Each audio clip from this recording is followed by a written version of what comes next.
Hello and welcome to One Trek Mind. I'm Michael. And I'm Raptor. And today we're going to be discussing the 6th episode of this season on Discovery, Whistlespeak.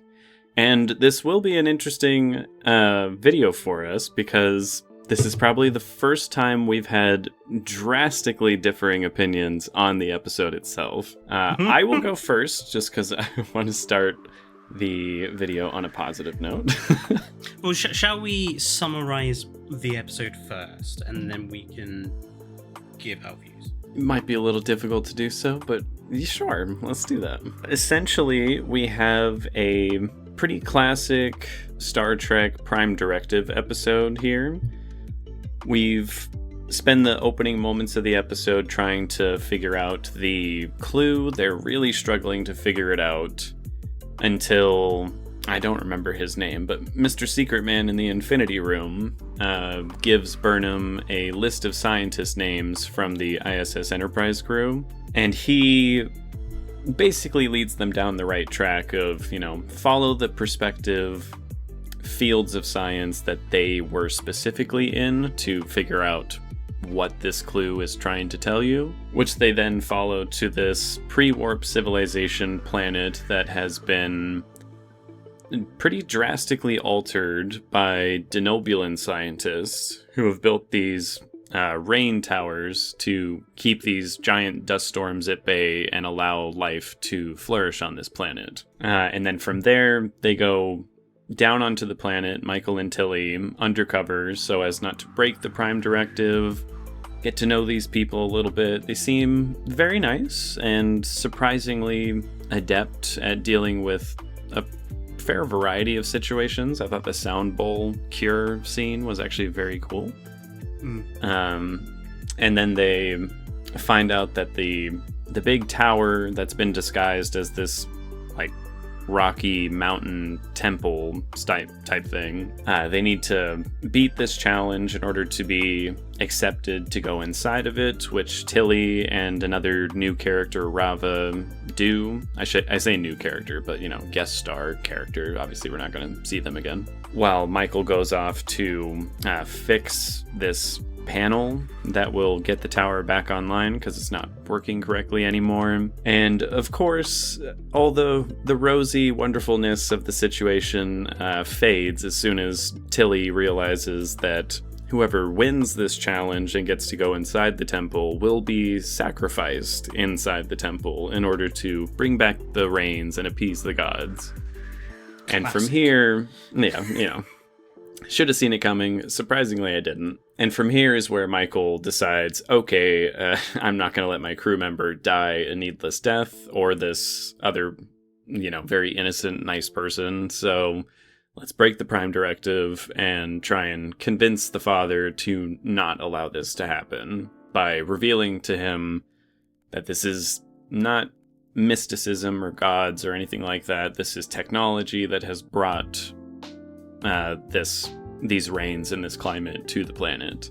From inside the temple, they get the last little clue that they need. They go find the next piece of the puzzle, which I believe means there is only one left. Yes.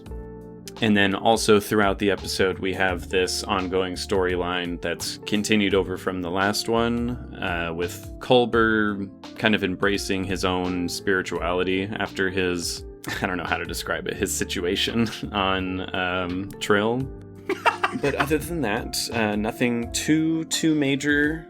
An interesting situation. One that I would not have enjoyed, but he seems to have really enjoyed it. But yeah, from there they get the last, or I don't think they do get a clue for where to go to next, actually. No, they said they got a metal tag with Beta Z language on it. Mm-hmm. And before they really get into that, they are given the notice, hey, we found Mal and Locke, if you guys want to come over here and help us out with that. So I'm sure that's where we will be beginning the next episode. But that's the basic rundown of what happens in the episode. Now let's discuss how we feel about it. Again, I'll go first because for me, this was probably my favorite episode in this season. I really enjoyed how classic Star Trek it felt. There were tons of things that felt like they came right out of Next Gen for me. I am not a steadfast believer in holding to the Prime Directive at all costs at every turn, so I did not mind Michael Burnham saying, you know what, we're gonna have to break it this time. No, when we do an episode deliberately looking at our opinions on the Prime Directive, that's going to be a very spicy one, I think. I mean, there's a lot of people who have very, very strong opinions going both ways on that. Those who think it's a very fascist way of thinking to have such power and allow such tragic things to happen when you can, in fact, help these people. And others who do believe it's simply playing God and interfering with the natural order of things when the consequences of that can be quite severe. I fall somewhere right in the middle of that. I don't really think either way is the steadfast truth to the scenario. I think each situation has a lot of wiggle room and in many cases doesn't really have a right or a wrong answer. Both are fairly valid in their own ways, but I would say for myself, I more than often side with, if you can help, you probably should. Which, again, maybe that means I would make a bad captain, but that's just sort of where I fall on the spectrum of it. And in this case, I think they made the right call, saying, these are needless deaths. We need to step in. Specifically because it's one of their crew that is going to suffer this needless death. I'm like, yeah, we gotta step in and say something here. But overall, I enjoyed a lot of the themes and messaging of the episode. I'm not a very spiritual person at all myself, but I actually did enjoy Culber's sort of awakening in it, and Michael's conversation with the father of Rava saying, you know, spirituality doesn't cancel out scientific advancement and technology. They can complement one another. It doesn't mean your gods don't exist or anything like that. It just means your understanding of what you thought you knew has now expanded. There is more to it than you expected, which personally, as someone who, again, does not believe in spiritual things, I believe there is every possibility that one day science can be taught something by spirituality at some point, for whatever reason that might be. Currently, they do stand at odds with each other in most regards, but I do think someone can have value, can see the value in science and spirituality at the same time. I happen to really enjoy characters like that. So I enjoyed that sort of beginning of an arc for Culber. I'm curious to see where they go with it through the rest of the season, because it's clear they're not going to just drop it after the last episode. You're also generally a big fan of Tilly, aren't you? So... Oh, 100%. I really love seeing Tilly in this episode. She just gets me. I love Tilly. And she was so sweet in this episode, too. Like, not only was she, you know, kind of the usual comedic relief of the episode, but I really enjoyed how sweet she was towards Rava at the very end. Like, you know, talk about your mom, sing that song for me. It was very, very cute. I've always really liked Tilly. But those are my general thoughts on the episode. Let's hear yours. So I'm almost completely in the opposite direction. I thought this was derivative claptrap. Personally, because I have seen this sort of episode done so many times throughout Legacy Star Trek. It's been done in the original series, it was done in Enterprise, it was done in Voyager, it was done in Next Gen more than once. The standard Prime Directive plot of we must go to X planet but not give away our location. Inevitably something or someone fucks up, whether it's Malcolm Reed leaving his tricorder on the planet, or Captain Picard accidentally appearing like a god, and inevitably the end of the episode they decide we will expose ourselves and prove that we're just normal people with high levels of technology, and they solve whatever problem the episode has that way. And then, as we all know in great Star Trek tradition, the Enterprise or the Discovery or the Voyager fucks off and never returns to the planet. And so the question of, did fucking around with this society's development cause really big problems? The very thing the Prime Directive is supposed to prevent is left unanswered. And I don't know whether we are just supposed to assume it all goes well. In this particular episode's case, the Irava who was going to sacrifice themselves for their gods, their father says that the last time they tried to stop the sacrifices, it led to violence, which doesn't sound like a particularly good thing. Captain Burnham is just trusting that, oh well, this time it will be different. There's absolutely no guarantee of that. And what bugs me even more is this episode is built on the premise of there has already been a Prime Directive failure, because the Denobulans in question at some point when they were part of the Federation interfered with the natural development of this planet in the first place, which is kind of surprising considering Dr. Phlox, a Denobulan, was perfectly happy to watch an entire 50% race of people on one planet die of a genetic disease.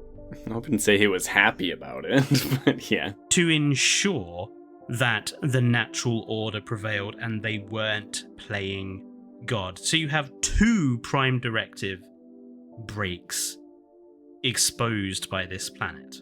And Michael Burnham is like, oh, don't worry, we'll teach you. And I'm going to say this bluntly. I know it's probably going to come across really first world, but it's the only way that I can get it across. We're going to teach you primitive tribal people how to look after this very dangerous, very intricate, advanced technology so that we don't have to come back and deal with the problem that is here because we broke the Prime Directive in the first place. No, we're going to trust you people and train you people how to look after it. Well, you can't just keep coming back and doing it for them, because that would just be perpetually breaking it. Just the idea of training, this is like getting a group of Neanderthals and trying to teach them how to use an iPod. It would be incredibly I don't think it's quite difficult. the same. They're clearly not Neanderthals.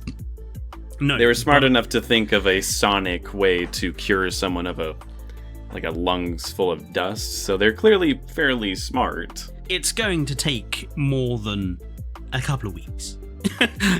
Probably, yes. It's going to take a while to train them.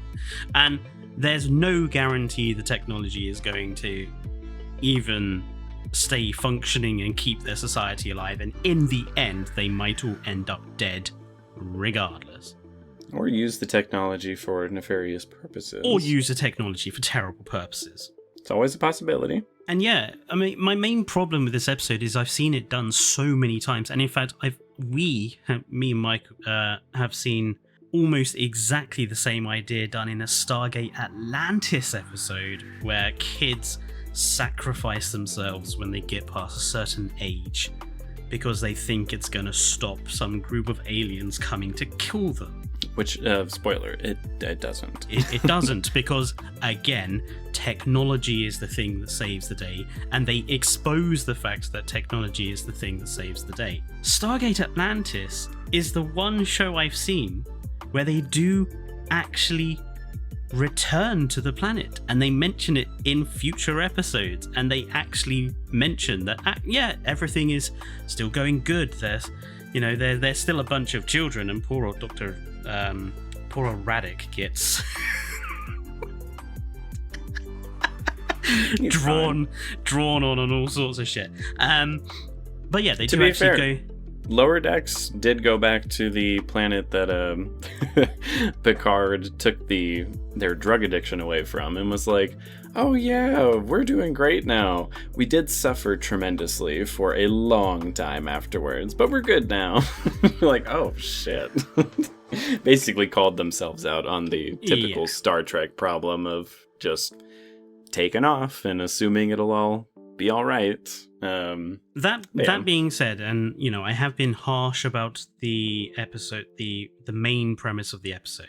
I don't necessarily blame the writers of Discovery for it, because I think fundamentally this comes to a problem of the Prime Directive in itself, and that when you have a story that deals with such a philosophically difficult subject as the Prime Directive, I think it's very difficult to make one episode from it that doesn't end up like all of the others that have come before it.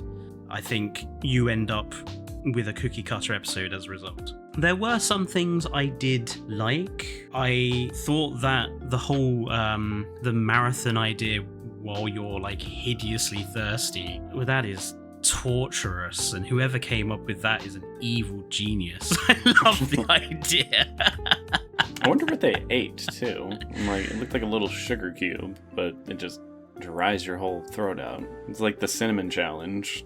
Just now you have to race while you're suffering through that. And on a minor note, I did like the Denobulans coming back out of much of Enterprise. I think it's fair to say we both really enjoyed Dr. Phlox and all of one of the best characters. The Denobulan idiosyncrasies, shall we say. I like how openly sexual they are too. They're just like, oh yeah, we like to fuck. You're like, you guys are cool. I'm glad that they got a bit of a name drop here, at least. Maybe slight slander to how much of a Prime Directive break that was on their part. But they at least did conceal the towers. They didn't just like openly show off their technology. They went to great lengths to hide it and be like, oh no, it's all natural, even though it's definitely not. There were two things that I took issue with in different ways. The first one is the beginning of it's a very small part, but I took issue with it just because it goes against certain medical related principles. The start of the episode, Dr. Colbert is working on this he calls it a grief alleviation hologram. And it seems like the idea is to recreate a dead person from your life so that you can talk to them. Now, from everything that I understand, I am not a medical professional, but from what I understand about the nature of dealing with grief, recreating a dead person so you can talk to them seems like the opposite of what grief and how you manage and cope with that grief is supposed to occur. You're supposed to kind of move on from that. And I can see immediate problems with if you have a holographic representation of your dead loved one, for example. You're never going to really move on from the fact that they're dead because you can just create them as a hologram whenever you like, and you're going to stay stuck and not ever move beyond that, really. To me, that is an assumption on your part, though. It is an assumption, but I'm going based off what I understand of modern grief counseling, is that you're supposed to move on from. Yes, but I personally don't agree with you there, because one major part of grief counseling and dealing with grief is finding closure in it. And a lot of people have trouble ever finding that closure without somehow telling those people like what they were, like how they feel, or there's like a million different ways you can find closure in something. So to me, it's no different than writing a letter to someone that has died and you need to get some things off your chest, so you say it out loud to either their gravestone or their ashes or whatever it might be. I do think this runs the risk of you becoming attached to it. Between a hologram which is designed... So. No, I think there is a difference between speaking to a gravestone, which can't answer back, and speaking to a hologram that's literally supposed to be the person that you're talking to. This is technology that we don't have access to, and if we did, I think it would absolutely be in practice, personally. Because again, it is just a way to speak to them, and there is no difference between holographic image of what the computer thinks they would or would not say and what you are imagining in your head. People will have fairly vivid hallucinations of past loved ones and everything, where, again, they do exactly this. They speak to them and they try to come to some sort of conclusion to that relationship. I do think it runs the risk. Same thing as, having those hallucinations and speaking to dead ones and everything. And holodeck addiction. Well, yeah, it runs the risk of becoming attached to it and not being able to let it go, but no more so than just regular grief, in my opinion. Like, it is very difficult to let go of those feelings for a loved one that you haven't gotten to say goodbye to or experience certain things with. So I think it could be an excellent tool, personally. But it does run the risk of becoming a problem. Based on how, I guess, nonchalant he was being about the situation, I don't foresee it being an issue for him, but it could. I'm curious to see if they bring it up again. But yeah, I have an opposite opinion to that, where I'm like, I think it runs a risk of being a problem, but I don't think it in and of itself is a problem. Like, if I could make a holographic image to speak to even people I hate and just have no way of talking to them anymore just to get some of those feelings off my chest, I think that would do me a load of good. The other thing I wanted to mention is kind of a nitpick, but I like nitpicking. That's what we do. And it's science, it's basic science related as well, which is even better. Burnham discovers the control panel to the tower by discovering that there is some moss growing, which is a different colour to other moss around it. Now, ignoring the obvious idea that maybe they're just two different colours of moss, which doesn't actually seem to go through her mind, Burnham makes the point of saying there must be some sort of mutation that has occurred within the moss caused by radiation leaking from the control panel. So I shall follow the differently coloured moss to find said control panel. Now, that is perfectly logical thinking, but from a strictly scientific point of view, if the radiation has caused that level of mutation, that means it's probably affecting the DNA of the moss. And the radiations that do that are things like gamma rays, really horrible, deadly radiation that, it's not nice radiation that mutates and fucks up your DNA. It's bad radiation. So if there's radiation leaking from that's capable of mutating moss, that is a concern for all of the life around this thing. And I would argue, it's just radiation. I would be like, if this thing is leaking radiation, maybe we should figure out what it's leaking and what sort of damage this might do to this environment and whether we're all gonna turn into ghouls or something. Now, come on. How many times in Star Trek have they been minutes away from lethal doses of radiation and then they hypospray that shit away? They've got the technology to be like, we're fine. They usually go oh yes, this radiation is bad. Burnham's like, this radiation is mutating moss. I'll be fine. It must be a specific moss-related radiation. And also the idea, just she doesn't make any assumptions there. She just says, it's mutating the moss. There cannot be more than one colour of moss. All moss must be one colour. I could probably go into my back garden and find 5 different colours of moss. And I'm pretty sure they're not different colours because of radiation. They're just fucking differently coloured mosses. I would say they do answer that critique pretty clearly in the episode by having Tilly say, well, you could be wrong. And she's like, you're right. You finish the race. I'll go follow this. Because she could be wrong, but she happened to be right. Yes.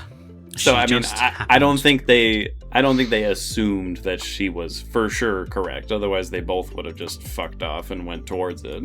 They were like, you could be wrong. So you go check it out. I'll go do this. I just have a problem with the basic science of this hypothesis that Michael Burnham has come up with. Yeah, I don't think it breaks any science rules. I think it's true that it probably is very dangerous radiation, which is why she's like, well, we gotta fix this stuff, man. And again, Star Trek 800 years before this takes place in the timeline, they're able to reverse the effects of radiation poisoning like it's nothing. So I don't think there's any true dangerous risk by being exposed to it for like half an hour or something. I mean, I had a nitpick in the episode that you brought up while we were watching it, and I was like, oh yeah, that doesn't make a lot of sense. Because they say the temple, they can't transport anyone in or out of it because it's made out of solid tritanium. Oh yes, the solid and tritanium. It's like, okay, well that is what the ships are made of, so yes. That doesn't make any sense as to why you can't beam someone in or out, because you do that all the time. Like, that was a little silly. I thought they were for sure going to say like whatever rock was surrounding the tritanium had some sort of many types of various mineral and rock that stops transporters. That could have done, but to use tritanium specifically, it's like, yeah, the NX-01 was made of tritanium and they had trouble transport. No, they didn't have trouble transporting. I mean, they sort of did. Maybe they kind of did. Maybe the thickness is the problem. But just offhandedly saying, oh, it's solid tritanium, as opposed to, I mean, it's fucking metal. I mean, what other type is spongy tritanium, liquid tritanium? I don't know, but I don't know, mixed with other metals maybe. But they're like, it's pure tritanium. It's like, okay, so like your ship? Yeah, like the ship that you beam all over around. That was a little bit of a weird choice. Didn't quite understand that. And I think my other nitpick of the episode probably is just the Denobulans breaking the Prime Directive in such a big way, because I'm like, they were part of the Federation, and the Federation is the ones who, institute said Prime Directive. I suppose a workaround for it would be they do not specifically state when they created these towers, so it could be at a time before they joined the Federation, which I think is, I would assume, like the most obvious reason for this happening. It's like, okay, they weren't a part of the Federation, they didn't have that rule established for them, so they did this a long time ago, which I can be fine with that.